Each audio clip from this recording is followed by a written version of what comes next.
There are many humanoid races, such as humans, elves, and dwarves. Then there are the demons, who, despite their small numbers, are much stronger than the humanoid races. The two forces have been at war for thousands of years, a conflict that led to the division of the continent of Leandras into East and West. However, when a moderate demon king took the throne 300 years ago, the conflict began to subside, and the humanoid races lived in temporary peace. But in the 5th month of the year 2826, this peace was shattered when a new demon king ascended to the throne and launched a fierce attack on the humanoid races. This attack became known as the Great Invasion. Several human nations fell, and by the 4th month of the following year, 2827, the Gargan Empire, considered the greatest human fighting force, was destroyed. The humanoids resisted by gathering their remaining forces and launching an attack on the demons. Among them was a suicide squad that managed to infiltrate the demon castle to assassinate their king. We see a human warrior attacking the demon king as onlookers prepare to fight. An epic battle ensues between them. Afterwards, we see dead monsters everywhere. Then we cut to the Suicide Squad making their way through the Demon King's castle. We see a knight checking on his friend, Theron, to see if he's okay, and notice drops of blood falling from him. He glares angrily at a female demon warrior who is smiling at him, ready to fight, with a human captive behind her. Theron tells his two friends to go on ahead, saying he'll take care of the demoness. His friends leave him and go. Theron slowly approaches the demoness, sword in hand. Then we see his two friends standing before a giant gate. The knight takes out a small bottle and drinks its contents. Suddenly, his eyes turn red. The knight and his female companion enter through the gate and see a red jewel before them. The knight approaches it, but his companion warns him that red orbs are attacking him. The knight tries to deflect them with his sword, but a red orb hits him in the leg. Another red orb was about to finish him off, but his companion tried to destroy it with her magic staff. However, the orb exploded, killing his companion before his eyes. At that moment,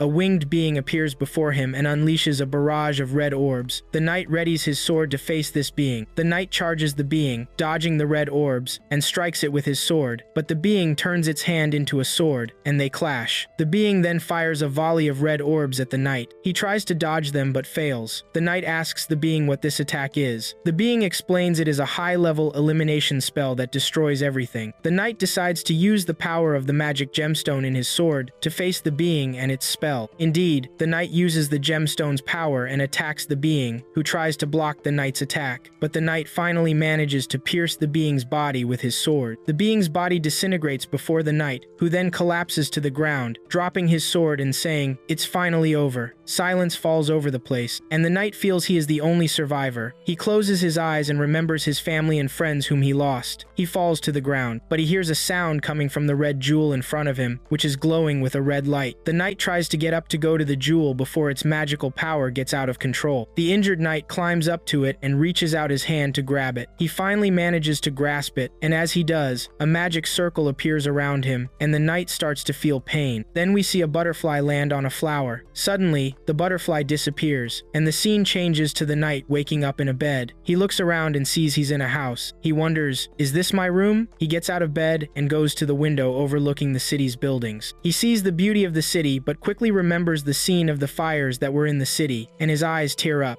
He thinks he's dreaming. Just then, a girl enters to wake him up, saying, "Wake up, Kyle," but notices he's already awake. Kyle looks at her and says, "Lizzie." The girl, Lizzie, approaches him and asks if his stomach hurts. At that moment, Kyle looks at her and hugs her. Kyle is now sure he's in a dream, but Lizzie blushes and tries to pull away, but he won't let go. She tries to push him away, and they fall onto the bed. Lizzie gets angry and headbutts him in the stomach. Kyle falls back on the bed in pain. Lizzie yells at him, saying she's not emotionally ready right now, and leaves the room angrily. Meanwhile, Kyle is in pain and says to himself, "I feel pain, so this isn't a dream." He pulls the blanket off the bed and finds the red jewel. He holds it in his hand and is now certain this isn't a dream. Kyle looks in the mirror and notices he's younger and has no injuries on his body. He wonders what is happening to him. Kyle goes to the window overlooking the city and sees that the city has returned to its former state. Lizzie is also alive again, and he has become younger. He believes he has traveled back in time. He takes the red jewel out of his pocket, looks at it, and thinks it's the reason for what happened to him. Just then, he feels hungry. He goes to the dining room and sees many kinds of food on the table. He thinks Lizzie prepared this food for him because Lizzie used to come to their house to cook for him and his mother since they couldn't cook. Kyle smiles. He sits on a chair and starts to eat. His eyes tear up because he hasn't tasted food like this in a long time, and he continues to eat. We then see that Kyle has eaten all the food that was on the table. At that moment, someone appears from behind Kyle Kyle and is surprised that Kyle ate all the food by himself. He looks in the pots for food. Kyle looks at him and says, "Theron?" He remembers that he was fighting with him just moments ago. Theron looks at him and asks, "What are you looking at?" Kyle collects himself and asks him the date. Kyle is shocked when Theron answers that it's the 24th day of the 5th month of the year 2823. Kyle yells at Theron, "Are you sure about that?" Theron replies, "Yes." He adds that today is his birthday and that he should consider the meal he just ate his birthday present. Kyle tells him it's a cheap gift. Theron leaves him, saying he's starving. Theron tells him that if he goes and begs Lizzie, she'll make him a delicious meal. Theron leaves, and Kyle says to himself that Theron will do anything to achieve his goals. Kyle wonders, what should I do now? Did I really go back to the past because of some magical power? After that, we see Kyle go to the building next to his house, which we see as his office. Kyle sees a girl reading a book and is amazed when he sees her, remembering that this girl had died. The girl looks at Kyle and says, "It's rare for you to come here." It becomes clear that this girl is his mother, who spent the whole night reading books and didn't notice the time pass. Kyle asks his mother if he can ask her a question about magic. His mother doesn't know if she has an answer to his question or not. Kyle reminds her that she's one of the greatest mages in the city. His mother smiles at him. Kyle asks her if there's a magic spell to go back in time. His mother answers yes, explaining that there are spells that affect time, but they don't know where they are, and no one can use them because it's a matter of magical power. She also explains that even if the greatest mage in history used all their magical energy, she doubts they could travel in time for even a single second. Kyle wonders, even if they used a magical item? His mother is surprised and explains that it's an excellent idea. The magical item could be used as a catalyst to store magical energy. She explains that storing that much energy would take 1,000 years. Kyle replies, wondering about using forbidden rituals. His mother responds, a sacrificial ritual to convert life energy into magical energy. She looks at him and asks where he learned this. Kyle gets flustered and explains he read it in a book. His mother understands and explains that it's impossible, even using forbidden rituals. She adds that he would need the souls of half the humanoids on the continent. Here, Kyle remembers the battle and thinks to himself that it's possible someone sacrificed half the continent's population. His mother continues, saying there is no catalyst capable of storing the magical energy required for time travel. She brings him a book, opens it, and says, I found it. She shows him a picture from the book and says, the legendary sacred dragon's heart is the only option. Kyle looks at the picture and sees that this heart is the same as the red jewel he has. We then understand that the ancient magical kingdom of Excalus flourished for 1,000 years thanks to the sacred dragon's heart, but its energy was depleted, which led to the kingdom's fall. Kyle's mother explains that the sacred dragon's heart is the only thing capable of storing the magical energy to travel back in time, but it has been missing for 1,000 years, and she suspects the demons found it. Now Kyle understands. His mother is happy because they haven't talked this much in a long time, as Kyle had been avoiding her. But Kyle explains that he didn't mean to and apologizes to her. His mother tells him he has become more mature today, as if he came back from the future. Kyle is surprised by her words, but his mother explains she's just joking. She then feels hungry and tells Kyle that Lizzie has prepared food for them again. Kyle replies, explaining that he ate all the food by himself. His mother is astonished, and Kyle explains he couldn't help himself. His mother asks him if today is his birthday. Kyle replies that, as usual, she forgot his birthday. She smiled and replied that he should consider the meal his birthday gift. Kyle wonders in despair why everyone is so cheap with his gift. Afterward, we see Kyle sitting alone outside, looking at the sacred dragon's heart he has. He says, back to the past, and wonders what the heart wanted to accomplish. Kyle is surprised by Lizzie standing behind him. Suddenly, Kyle apologizes for what he did to her in the morning. Lizzie tells him, at least you feel bad. Kyle explains that he did it because he had a strange and disturbing dream. He apologizes to her again. Lizzie asks him about his disturbing dream. Kyle is silent. She asks him, did you see me die? Kyle looks at her and says, something like that. Lizzie then understood why Kyle was so upset in the morning. She smiled, sat down in front of him, and told him she forgives him. She also points out that today is his birthday. She wished him a happy birthday. Here, Kyle looked at her and remembered that her town is close to the demon territories and was the first to be attacked in the Great Invasion. They burned it all down until it was like hell. He remembered losing Lizzie. On that day, he swore to get revenge for her. Meanwhile,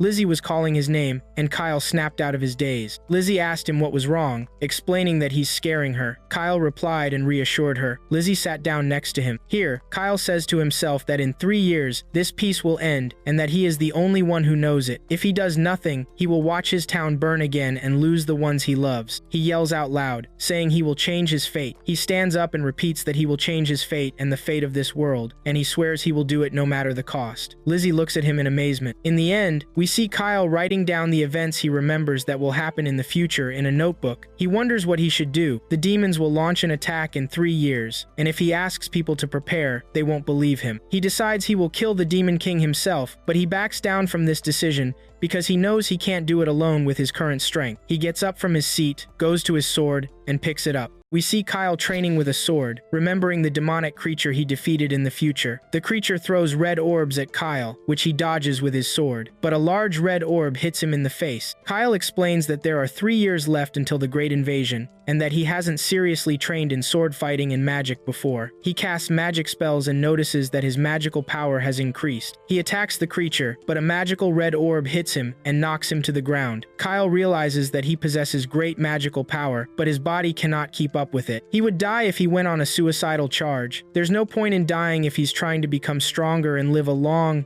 healthy, and happy life. Meanwhile, Theron and Lizzie were watching him, wondering what was wrong with him. Lizzie says he's strange. Theron says Kyle used to give up after 15 consecutive staring contests just 3 days ago, and Theron, of course, won. Suddenly, a woman appears behind them, asking what they're planning. Lizzie welcomes her, and it turns out this is Layla-san, Theron's mother. Lizzie asks if her son, Theron, was supporting himself. Lizzie tells her he used to beg her for food, which annoys Theron. Layla-san looks at Kyle and wants to know what kind of monster he's fighting, saying he's acting like a different person. Lizzie explains that he had dead fish eyes yesterday. Theron says Kyle's dream was to inherit his legacy. Layla-san explains that a child like Kyle changed suddenly because of a woman. Lizzie is surprised here, but Layla-san sees Lizzie's surprise and explains that she might be wrong. Kyle feels a burning sensation in his back and believes it's due to his magical power. Lizzie approaches him and asks who the woman is. Kyle doesn't understand the question. Lizzie violently grabs him to make him confess. He doesn't understand Lizzie's behavior towards him. She shakes him a lot, and Kyle vomits. After that, Lizzie offers Kyle food and apologizes for what she did, but he was upset.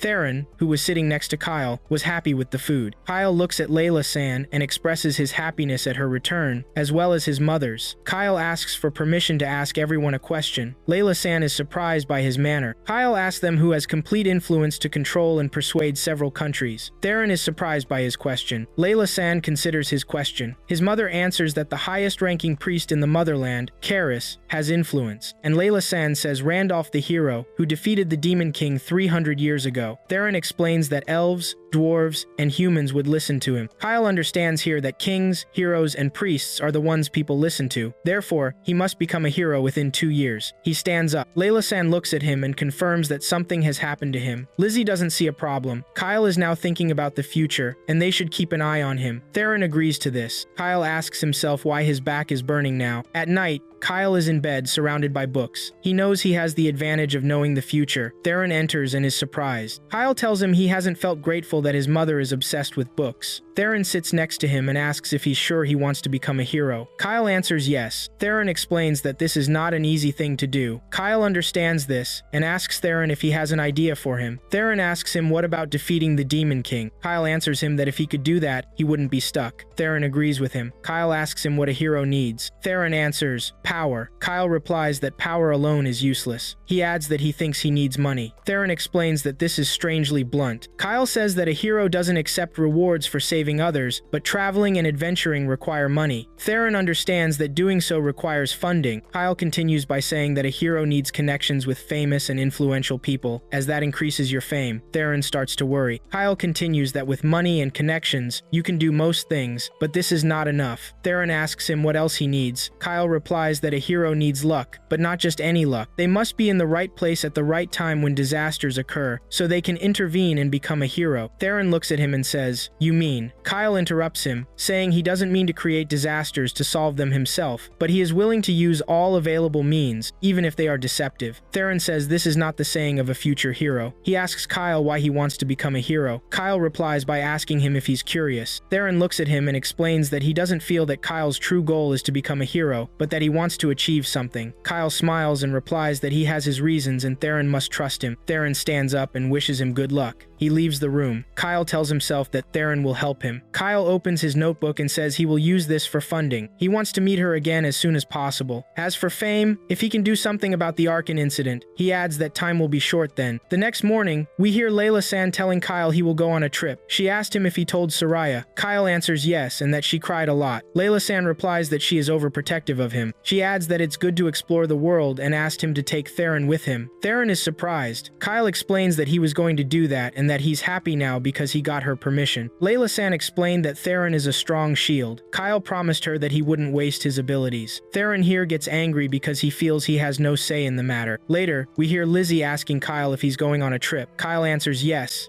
and that it's in 2 days. So she asked him where he was going. Kyle says he's going to the royal capital, Malad, because he will buy what he needs there and then start the real work. Lizzie here looks at him and asks him to listen to her, but Kyle interrupts her and explains that he won't take her with him. Lizzie gets angry and makes him understand that she trains with the prophecy warriors and that she won't be a hindrance to him. Kyle looks at her and explains that her mother doesn't want her to be in danger. Lizzie replies that she will apologize to her at her grave. Kyle continues that he wants her to stay in a safe place. Kyle promises her that she will be the first person he visits when he returns, and he asks her to wait for him. Lizzie looks at him and says she has nothing to say to him. Kyle smiles at her and says, "Consider it the composure that comes with old age." Lizzie asks him what he's talking about. They're 16 years old, and Lizzie here asks Kyle to promise her that he will return safely, and Kyle promises her that.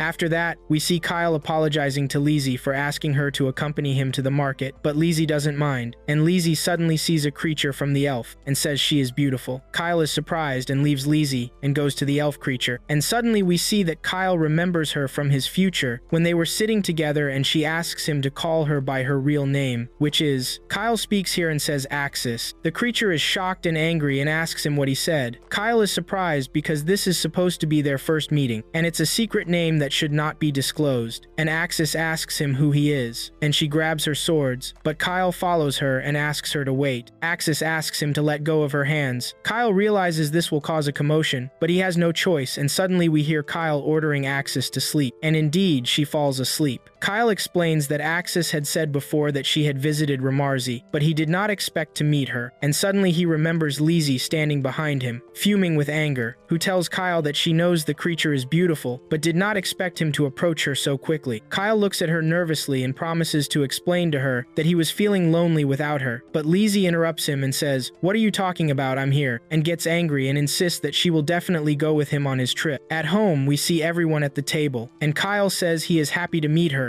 and asks her, saying the name Orza San Alice. Is that right? Axis stands up angrily and tells him that only she and her father know this name, and asks him how he knows it. Kyle hesitates because he cannot tell her now because the event is after 4 years, and that they will fall in love and she will tell him the name herself. Axis explains that she must kill him so he does not reveal the secret of this name. Lizzie looks at her and says wait. Kyle says he will tell her in the end. Axis gets angry and asks him if he knows the importance of the real elf name. Kyle responds yes, and that he will not let her kill him, and suggests to her, until he can tell her, why not apply the contract to prevent him from using her name for evil. Axis is surprised by Kyle because he knows about applying the contract. Kyle explains that contracts are usually made with souls, but in the name of kings, and those who can control elements can grant their real names to bind humans. And he continues that the contract condition is not to tell anyone her name or use it for evil, and asks her what she thinks. Axis asks him, does he know what will happen if he violates the contract? Kyle replies, yes. I will die. Here Lizzie is shocked. Axis retreats and says his life is also at stake, and continues, let's do it if he is serious. But Axis cannot complete the contract now because the moon is not full, and the full moon will be complete in a few weeks, so they must wait until that time. Kyle apologizes because he will leave tomorrow. Axis is surprised, and then we see Kyle's mother crying because Kyle is preparing to leave, and Lizzie reassures her not to worry because she will be with him. Kyle asks her, are you really coming? Lizzie replies, of course, it's settled. Kyle's father wishes him good luck and advises him to take care of his friends. Kyle stands without responding. So Lizzie notices that his father is talking to him. Kyle understands this and asks his parents to take care of themselves. His mother cries, and Kyle goes with Thyron and Axis, and Lizzie follows them. And while walking, Thyron expresses that he is happy. A beautiful creature like Axis is joining them on the trip. Axis explains to him that she is not with them and is only with them to monitor Kyle. Lizzie asks Kyle, isn't the capital in the other direction? Kyle smiles and says says let's leave that for later. And he continues, since Orza, the element controller, is with us, she replies that she is not from their group, and Thyron and Lizzie applaud. Kyle continues that they will first go to Sandgard Mountains and asks them about the Sandgard legend. Lizzie responds, isn't it the legend about the magical kingdom of Axarls? Thyron also says the one about the magical princess's maze. That place is just a legend. Kyle approaches them and explains that he actually has a map of the place, and it shows the treasure room. Lizzie looks at him in despair, and Thyron says Kyle was tricked by a fake map, but Kyle insists it's real. Lizzie apologizes that he wants to believe that. Thyron explains that people interested in money end up miserable. Kyle understands they won't believe him now. But Axis suddenly says the map is made from a magical tree over 1,000 years old, and this technique was lost long ago and can no longer be made, and she believes the map is original. Thyron suddenly believes Axis's words because beautiful women's words are trustworthy. Lizzie looks at the map and says it's a vast place, and asks how long it will take to reach the treasure. Kyle reassures her that he has a plan, and Lizzie and Thyron ask about the plan. Kyle says we'll dig, and we see Kyle and Thyron digging, and Thyron asks why they are digging a tunnel. Kyle explains to him that they are making a shortcut to the treasure, because the maze is large and full of traps. Thyron is shocked by Kyle's words, and Kyle continues that there are also gases and magical weapons. Thyron angrily asks Kyle if all this was explained on the map. Kyle hesitates because he knows all this from previous troubles, but tells Thyron that the maze is legendary and they must be careful, and continues that when he said he wanted to become a hero, he did not know the first thing he would do is dig a tunnel. We hear Axis say why they are using a dwarf's soul to do this. Kyle explains to her that this saves them buying magical equipment, and Axis asks Thyron to stop digging because she has not finished reinforcing the walls. Thyron asks, what is this? And she tells Kyle to use detect magic to confirm the direction of the treasure room. Thyron asks Kyle why Orza seems more interested now. Kyle says she is a serious girl. Orza orders them to stop talking. At night, friends have dinner, and Kyle says it's very delicious. And Orza also feels the food is refreshing after the effort she used in soul magic. Lizzie asks them to eat, and Orza asks her if she caught this bear. Lizzie replies yes. Orza asks if she caught it in a trap. Lizzie answers that she caught it with her hands. Orza is surprised. After some time, we see Kyle looking at the map and saying, we're almost there, and Orza comes to him and asks about Thyron, who is not back yet. Kyle explains that Thyron said he would take a break, so Orza asks him why he wants to become a hero, and looks at his rings and asks if they are part of his training. Kyle replies that each ring doubles or triples his body weight, and continues digging and says he is currently improving his physical fitness. So she asks him why he is enduring all this, and if it has to do with knowing her real name. Kyle does not answer, but at this moment he shouts and says we've arrived, and asks her to call Lizzie and Thyron. And we see Kyle hitting the wall and it falls, and we see the treasure in front of them, which they look at in amazement, and Thyron runs to the gold madly. Kyle demands they maintain their focus, and reminds them that they only need money to achieve his goal. Orza agrees, and Lizzie too, and he asks them to look at Thyron, who has lost his mind to the money. At this moment Kyle says this is his chance, and he leaves them and goes to the room with the sword. And suddenly a girl appears in front of him, and says she is amazed that a human has arrived here.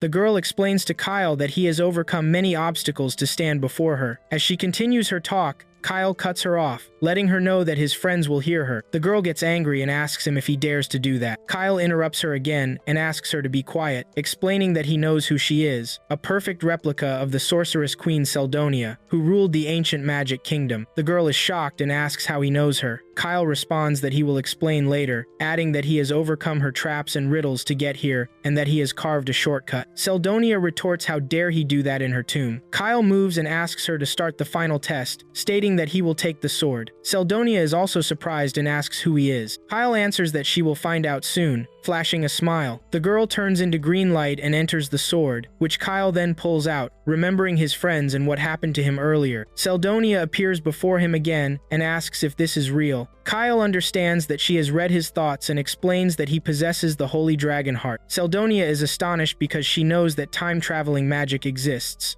At that moment, his friends come looking for him. Kyle is annoyed because they know nothing, asking Seldonia to match his energy. She asks him how. Lizzie asks what he is doing here, and Kyle acts surprised that he found a legendary sword. His friends exclaim, "What?" Next, we see Seldonia enjoying Lizzie's meals, stating that they are very delicious. Lizzie explains that she prepared them for their trip and asks if she is really the sorceress queen. Seldonia clarifies that she is part of her and that she is a magical living, being created to assess their worthiness for her treasure. Theron asks how she can eat the meals. She replies that she transforms them into magical energy to sustain herself. Lizzie asks why she looks like a child. Seldonia explains that she froze her growth at the age when her magical power peaked. She continues that if they hadn't deserved her treasure, she would have set the last trap and destroyed the maze. However, she is satisfied with Kyle and that he can wield this sword. Kyle thanks her, and Seldonia asks him to take the summoned bag, as it is linked to the treasure chamber and suitable for extracting the treasure. Theron interrupts her, asking if he can also use the sword, and if he can use it instead of Kyle. Seldonia is surprised and refuses. Lizzie feels sorry for Theron, and Orza explains that tastes have not changed in 1,000 years. Later, in the street, we see Seldonia happily eating meals with them. Kyle asks her if she can eat later. Seldonia smells a delicious dish coming from a stall and goes for it, but Theron stops her, confirming that she resembles the childlike residents who visit the city for the first time in their lives. At this moment, Lizzie asks Kyle where they are going. Kyle replies that they have acquired the treasure and it's time to prepare for battles, emphasizing that they need high-quality equipment. They head to a shop. The vendor asks what they want. Kyle requests to buy some gear. The vendor apologizes and asks if someone referred him here. Kyle remembers that new customers must provide a deposit before entering the store. The vendor apologies, stating he wants 10,000 Gadol as a deposit. Kyle asks if 4 golden Excalibur coins would suffice. The vendor is astonished and thanks them for their dealings before showing them what's inside the shop. Then we see a man named Vispa, the shop owner. Seldonia asks him if these clothes are made by Milanis. Vispa is surprised and asks how she knows, as he was famous in the ancient magic kingdom. Seldonia clarifies that he wasn't that great, as he would cry every time she pointed out the flaws in his work. Vispa is astonished, and at that moment, Kyle appears and puts his hand over Seldonia's mouth, apologizing to Vispa for the words of a little girl. Vispa accepts his apology. Next, we see Seldonia sitting and enjoying another meal. We hear Vispa saying that he sees Kyle in dragon leather armor that offers physical and magical protection, which they made heat and cold resistant, as well as poisonous. Kyle asks to buy it, and Vispa is delighted. Theron appears and refuses to wear the same outfit. Kyle looks at Lizzie and Orza, asking them to buy what they need from here. Lizzie agrees, while Orza wonders what she should buy. Kyle puts on the outfit and notices it is easier to move in than he expected. Lizzie admires the gloves, and Orza wears a spirit gem amulet for the first time. Theron asks a girl in the shop if they have a fancy sword, and she goes to fetch it. Meanwhile, Seldonia is still eating. Kyle then asks the shop owner to show him the magical stones. Vispa asks Kyle for his opinion on an attack stone containing explosive magic. Kyle inquires about a stone effective against crawling monsters. Vispa brings him another stone. Kyle explains that this is the Blizzard Stone. Vispa confirms and adds that it's tough to add cold spells to stones because they are expensive. Kyle tells him he will take all of them, surprising Vispa, who asks if he will take all the stones. Kyle continues that if he has healing potions too, he'll take those as well. Vispa is astonished and asks if he will really take them all. Kyle clarifies that he will pay for it with gems worth 10 million Gadol. Vispa is stunned and can't believe it. We then see Vispa and the vendors bidding farewell to Kyle and his friends as they leave. Theron remarks that it was a massive shopping spree and hopes no nasty rumors spread. Kyle turns and reassures him that they will be leaving tomorrow. Theron is surprised and points out that there's no time to waste. Lizzie also mentions that she will take a look around since she rarely visits the royal capital. Orza asks to accompany her because she has been to the capital before. Lizzie thanks her, and they say goodbye to Kyle. Kyle feels happy that they are getting closer. Suddenly, Seldonia appears and asks to go along, suggesting there's surely a restaurant with delicious food. Kyle stops her because he wants to discuss something with her, and Seldonia agrees. Kyle talks to Seldonia about wanting to check something. He asks her if it's possible to change the future. Seldonia responds that it's strange to say that, adding that the future isn't predetermined at all. Kyle asks her to clarify. Seldonia explains that when she traveled back in time, she also returned at the same time to another world. This is her theory that there isn't a single timeline, but that time branches out like the branches of a tree, and Kyle's spirit jumped from one branch to another. The evidence of this is the holy dragon heart he used as a catalyst, which was also transported along with him. Kyle understands that if this is a new world, it doesn't have to follow the same history. Seldonia responds that not exactly, but important details will not change. She assures him that the great invasion will still happen. Kyle understands what she means. Seldonia hypothesizes that they can rewrite history through their actions, but this will be difficult. Kyle confirms that this is enough for him and asks her if there are 2 holy dragon hearts in this world, right? But only 1 copy exists. Seldonia has a theory about that too, that the highest type of forbidden magic is the fusion spell. Kyle is intrigued and asks her what it is, as he has never heard of it before. Seldonia explains that it is a spell to increase magical power by fusing souls. Kyle repeats her words in astonishment. Seldonia continues that your magical power is determined at birth according to your spiritual composition. She adds that in ancient Excalibur, they conducted studies on strengthening souls, and that this could be done through fusion. However, there are several issues. Kyle asks if they failed. Seldonia responds yes, and continues that they tried using infant souls and experimented with artificial souls. They weren't afraid of anything, but she strays from the topic. She clarifies to Kyle that there are now 2 holy dragon hearts, and asks him what he thinks happened to Kyle's spirit in this world. Kyle asks her in confusion what happened. Could it be? Seldonia confirms that she is there. He looks at his hands, and Seldonia continues that the fusion of souls happened to him without him realizing it. His spirit should have increased in power, and his magical strength should have doubled as well. She asks him if he remembers that. Kyle recalls his training earlier. Seldonia explains to him that he will be able to use powerful spells in the future. Kyle is astonished, but Seldonia reminds him that this is just her theory, and that his ability to master it is another matter. Kyle asks her if this will cause negative effects. Seldonia doesn't know, as this is unprecedented, and asks him to let her know immediately if he notices anything unusual. Kyle thanks her. And at night, Lizzie explains that she is used to camping outside, but the bedding is wonderful. Orza agrees with her. Lizzie asks her when she will sleep. Orza tells her that she looks forward to the moment every month when the full moon bathes her body. Lizzie is forced to sleep. Orza thinks that this trip isn't bad, and that Lizzie is a good girl, and that Seldonia has vast knowledge. And Tyrone is fun to watch. And there's Kyle, who looks at her as if he knows what's on her mind, but that doesn't bother her. Suddenly, Lizzie screams in her sleep that she is the only one allowed to get close to Kyle. Orza understands that she is talking in her sleep and looks at the moon, but suddenly she screams, clarifying that she forgot something. Then we see Kyle lying on the ground in the forest. He tells us that his endurance has improved, but he still has a long way to go. Seldonia appears and tells him about the ghost training style, explaining that it didn't exist in her time. Kyle looks at her and insists that this is nothing compared to real combat. He looks at his sword and feels like it's part of him. Seldonia confirms that, adding that the sword embodies the magical technique of Exoralis. No human-made sword can match its strength. Kyle tells her that he has used mithril swords before, but they don't compare to this sword. Seldonia clarifies that this sword is not made of mithril. Kyle is astonished. Suddenly, Orza comes to them. Kyle is surprised to see her and asks what brought her there. Orza reminds him of the contract application date. Kyle also forgot about it. Orza tells him that this was his suggestion. Kyle realizes this, but asks her to do it later. Orza gets angry because the other appointment is in a month and her real name is at stake.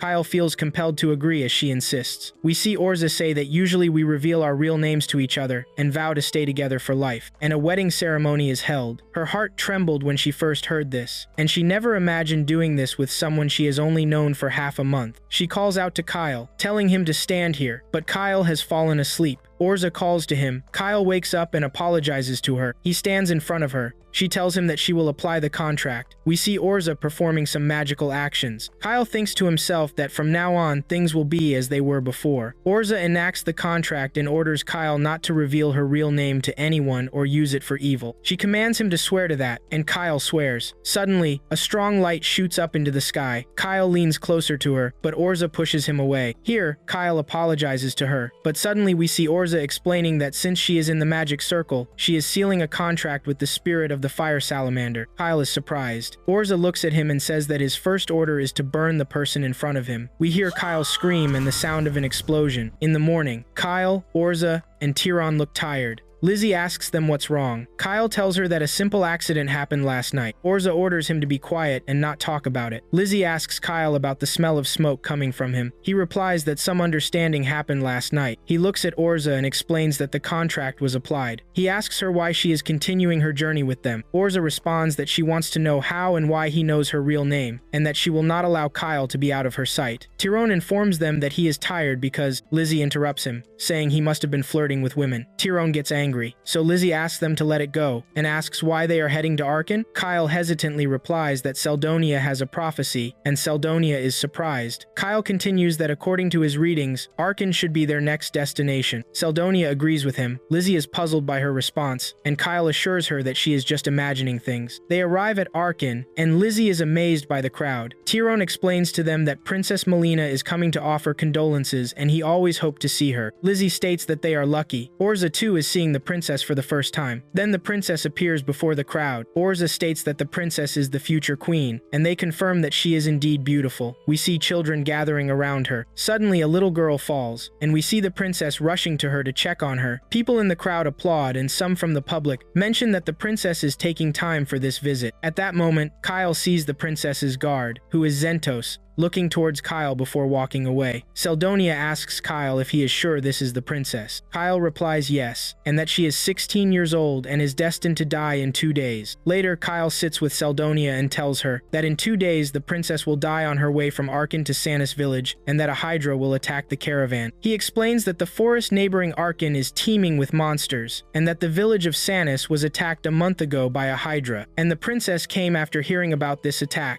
and she will head to Sanis village, which is still dangerous, and will be killed there. People will say it's a tragedy and misfortune, but Kyle thinks this is due to her recklessness. Seldonia asks him if there was something suspicious about her death, like a planned assassination to make it seem like it was the work of monsters. Kyle clarifies that these are different rumors about the princess's death. He continues that the biggest suspicion falls on her half-brother Prince Carinus, because he is second in line to the throne as he is the son of a mistress, and he stands to gain the most from her death. He explains that what raises his suspicion is that the prince is currently in the city. Seldonia tells him that nobody is talking about it. Kyle informs her that the prince is withdrawn and does not appear publicly. He adds that all of these are rumors about her death and eventually deemed it an unfortunate accident. Seldonia realizes that Kyle wants to exploit this incident. Kyle responds yes, because by saving the princess, he will become a hero. Kyle gets up and continues, saying that the key is to make his intervention to save the princess look spontaneous, but he explains that he doesn't know exactly where the Hydra will attack, so he has to keep an eye on her. At that moment, Theron comes in and tells them that he asked around about the princess's plans but didn't find anything. Kyle asks him why he was asking about her plans. Theron replies that it's so he and the princess can have their fated meeting. Kyle is surprised and asks, "What?" Theron continues that he'll bravely step in to protect her from any danger that comes her way. Kyle is shocked, so Theron asks what's wrong. Kyle tells him he had the exact same idea. Theron is surprised and gets angry, but Kyle explains to him that the princess really is in danger, and that this is based on Seldonia's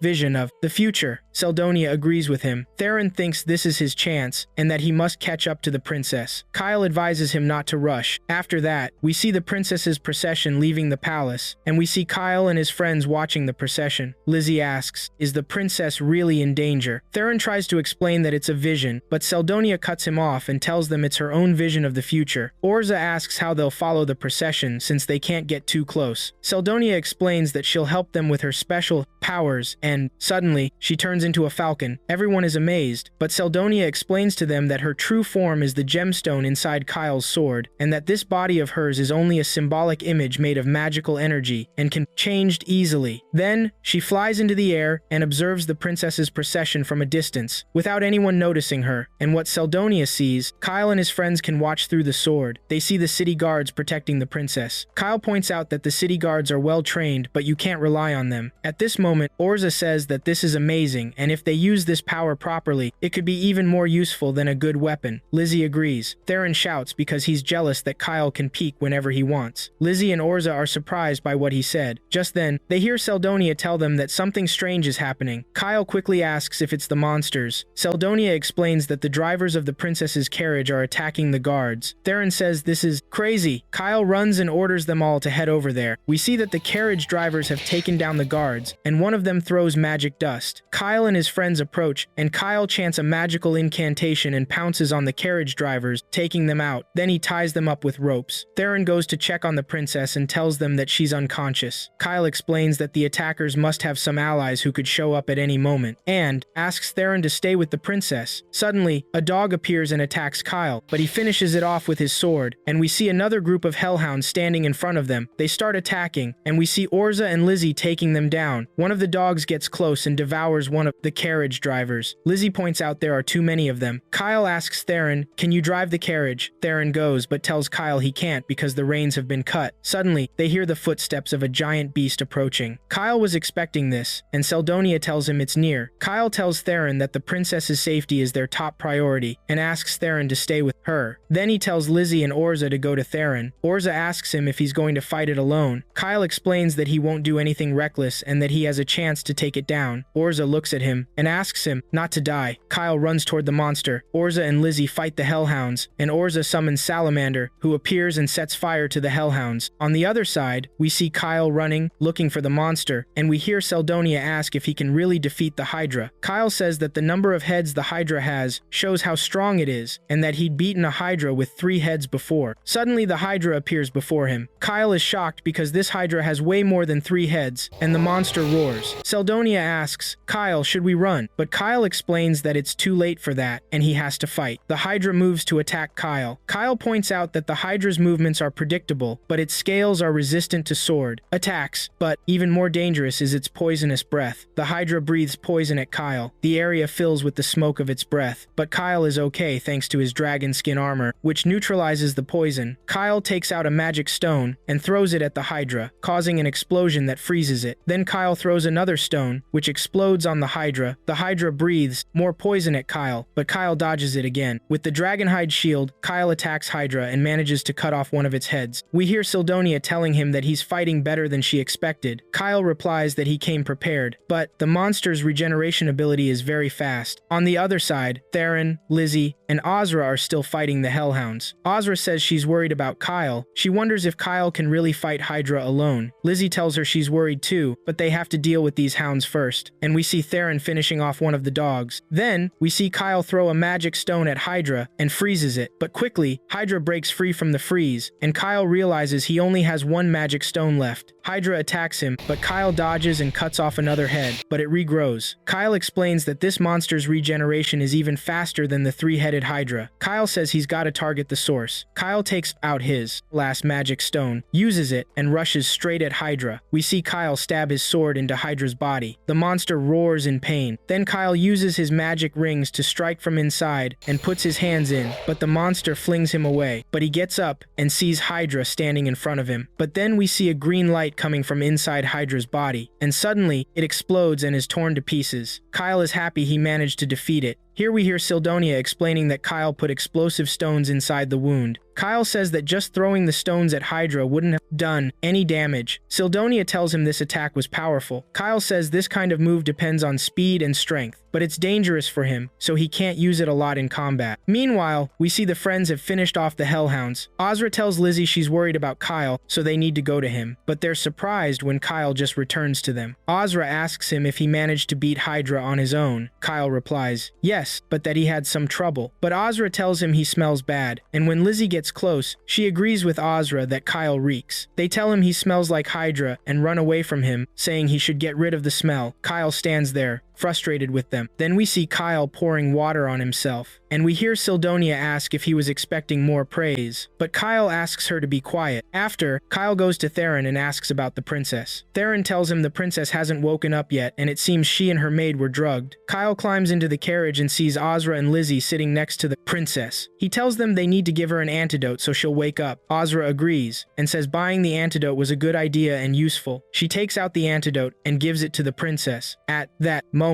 Theron tells Kyle that he found something on the ground. Kyle takes it from him and tells him the drivers lured the monsters to attack the princess. He explains that the previous death of the princess wasn't an accident, was an assassination. In the city, we see the commander standing with the prince. The commander tells the prince they have sent out a squad. At dusk, Kyle enters the carriage and asks about the princess. Ozra shakes her head that there's no change. At that moment, the princess starts to wake up. She asks them if she's alive. Ozra tells her to take it easy. The princess says she didn't think she'd ever wake up again, then asks if it was them who saved her. Theron jumps in, quickly, saying he was the one who saved her, but Lizzie immediately punches him in the stomach and gestures for Kyle to speak. Kyle bows before the princess and tells her his name is Kyle, and that he and his friends saw that the princess and her guards were being attacked while they were traveling, so he and his friends saved her from the monsters. At that moment, Arca, The princess's maid wakes up and runs to her, but the princess asks her to calm down because these people are the ones who saved them. But Arka says they shouldn't trust strangers, but the princess thanks them for saving her. The princess stands up, but Kyle tells her things are bad outside. Still, the princess insists on going out. Outside, the princess walks to one of the drivers tied up with ropes and looks at him. Then the princess turns and asks if they are on the road connecting Arkeen and Sonis. Kyle answers yes. Then the princess asks if all the guards are dead. Kyle tells her they were already dead when they got there. Lizzie notes that the princess seems different from before. Ozra agrees. At that moment, Sildonia tells Kyle that a group of knights is coming from Arkeen. Kyle tells the princess. She gets shocked and tells them they have to escape immediately. She adds they won't just kill her, but all of them. Kyle asks if the guards from her kingdom won't protect her. She says no, and adds the man who wants her dead is the commander of the 2nd Battalion Zenthos. Kyle is surprised and remembers seeing him with the princess in the city. Kyle asks the princess, "Do you mean that Zenthos?" The princess goes to Arka and tells her to burn all the bodies. Arka says some magic words. Suddenly a ball of fire appears above her and burns all the corpses. The princess tells them that Zenthos really wants her dead, and burning the bodies will make them harder to identify, and they need to buy as much time as possible. She orders Arka to take command, and tells Kyle and his friends that they need to leave right now. Theron throws the bag of sand into the fire, saying they wanted to buy as much time as possible,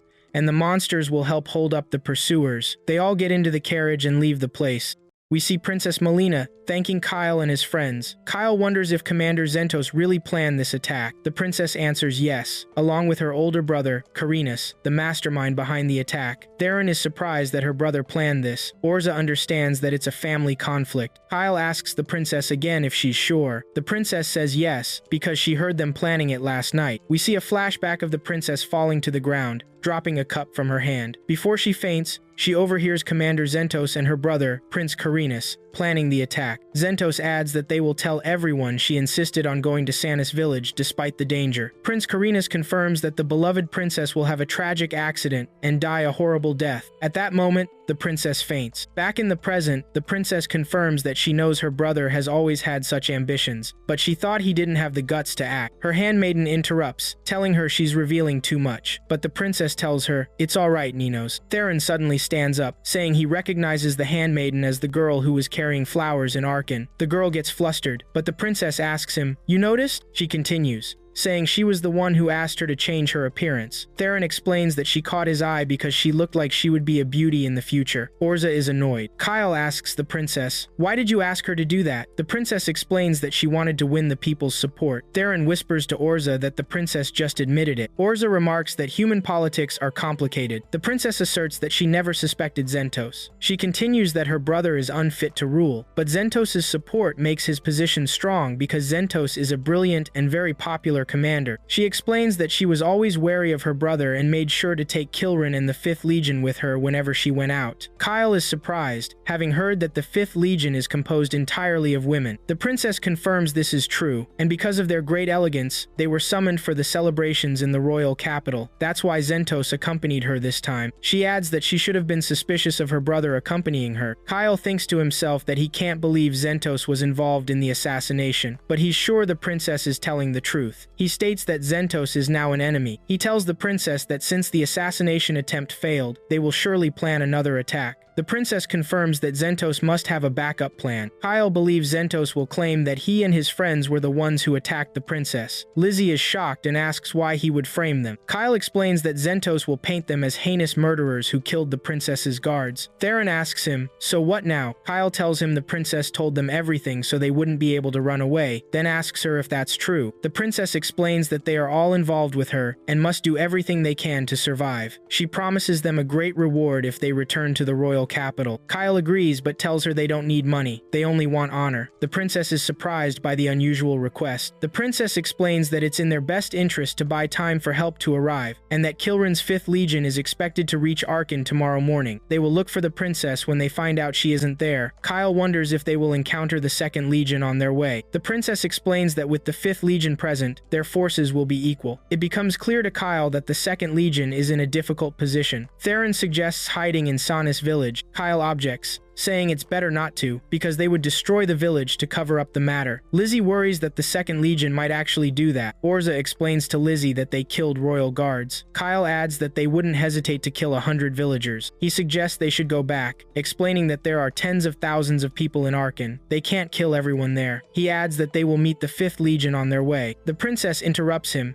saying they will also meet their pursuers, and asks Kyle if he has a plan for that. Kyle replies that they will break through them directly. The princess is astonished. We see the Second Legion. Seldonia is watching them and tells Kyle that Zentos is not with them. The princess tells Kyle that the smart sword is a useful tool. Kyle explains that Seldonia's scouting ability is essential for them. He continues that as long as Zentos isn't with them, they can plan accordingly. He thinks their odds are good. The princess sees them preparing a large number of magic stones. Lizzie gives the princess potions and advises her to drink one if she gets injured. The princess sees they are high-level potions. She looks at Kyle and his friends and asks them, "Who are you?" Kyle tells her they are a group of ambitious heroes who happen to be nearby. Meanwhile, we see Prince Carinus, furious about what happened. Zentos stands before him, telling him not to worry and assuring him that his men are currently pursuing the princess. But the prince asks him what he's doing here. He should go and finish her off himself. Zentos explains that if the princess isn't in Arkan when the 5th Legion arrives, the Legion's commander, Kilrin, will question him, and that the prince must handle it himself. The prince tells him he will not allow another failure and orders him to eliminate Princess Melina, no matter the cost. Zentos swears to the prince that he will not fail him. We see the Second Legion on its way.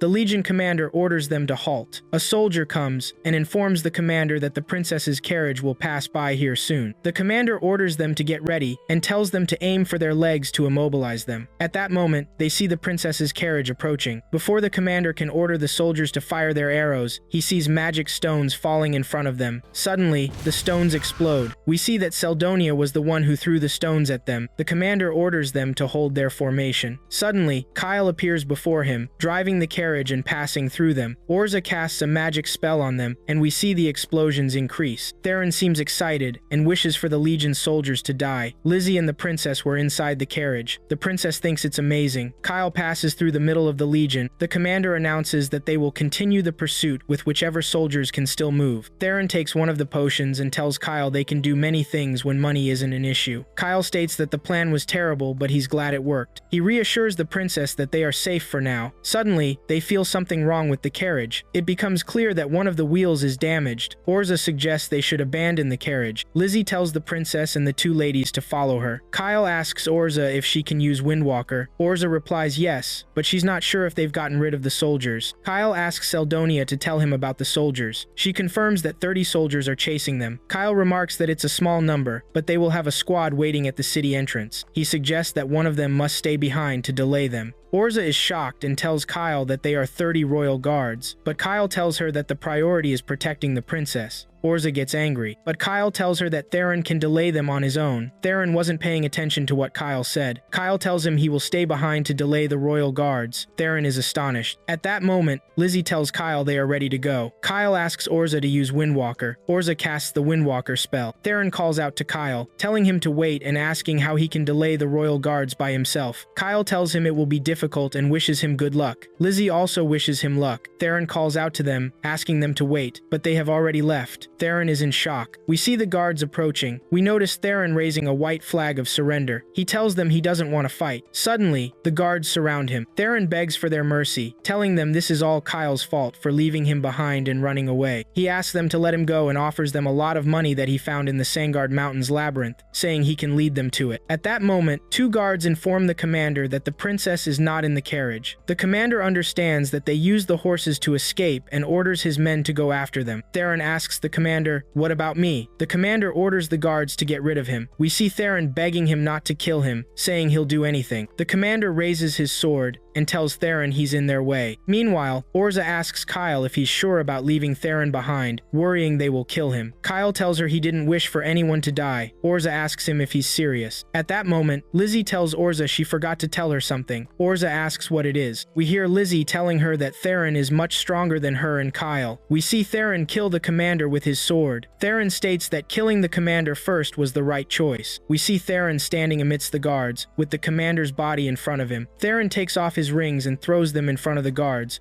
who stand in astonishment and fear. Theron tells them he's lighter now. He rushes forward and attacks the guards, separating their heads from their bodies with effortless speed. The guards attack him. Theron throws a magic stone at them. The stone explodes. We see the horses have run far away, and Theron is happy about it. Meanwhile, Kyle tells Ozra that Theron disappears a lot because he practices with his sword by himself. He adds that while Theron might have no magical ability, he's much better with a sword than him. Lizzie chimes in, saying Theron never misses his training. Kyle continues, explaining that Theron always fights savagely, and he'd never want to face him. Ozra then asks about Theron's goofy behavior. Kyle asks her if that behavior made her underestimate him, adding that anyone who fights him without realizing the truth. Ozra interrupts, stating that Theron would tear them apart. She understands that Theron is skilled at deceiving his enemies. Kyle clarifies that this deception is only half of it, adding that Theron wouldn't be able to hold back against 30 royal guards and wishes their deaths weren't necessary. At that moment, we see Theron taking down the guards. He notices there are only 8 guards left. Suddenly, Theron throws down his sword, surprising the guards. He explains to them that his mission was to delay them, not kill them all. Since their horses have fled, he has succeeded in delaying them, and it's impossible for them to catch up to the princess. He continues, saying this is the perfect time for them to escape, and if they don't hurry, only some of them might survive. The guards actually retreat. Theron takes out a serum, and we see he has 3 magic stones in his hand. He throws them at the guards, and the stones explode among them. Theron picks up his sword and finishes off the remaining guards. He sits on the ground, explaining that he never intended to let any of them survive, and wishes his comrades success. Elsewhere, Zentis notes that someone has interfered. We then see Zentis on his horse, ordering the guards to protect the prince before riding off. Seldonia tells Kyle what she saw. A single knight is heading their way. Suddenly, we see Zentis cast a magic spell, firing it at Seldonia and hitting her. Kyle calls out to Seldonia to check on her. She tells him she was attacked but is fine, and that the knight was very precise with his shot. Kyle then realizes this knight is Zentis. Kyle tells the princess to hide and tells his friends that if things get weird,